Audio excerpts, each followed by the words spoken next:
Hello everybody, today in this video we'll see together how to edit your age on Tinder in a very easy and clear method, so let's jump right into it. First we go ahead and open Tinder and then tap on the avatar on the bottom right corner right here. As you can see here, my age is 22. Let's see what we can do about it. Let's tap here, and then amongst these settings you get a lot of things that you can change, but unfortunately Tinder does not have this feature of editing your age on Tinder.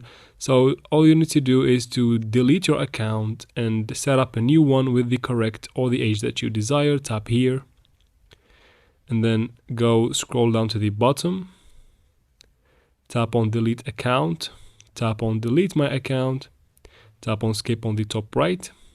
And then once you delete your account, it will be deleted permanently, but you get to set up a new one with the correct information, and that's how you do it, guys. I hope this video was helpful. Like and comment down below. Don't forget to subscribe for future videos, and thank you.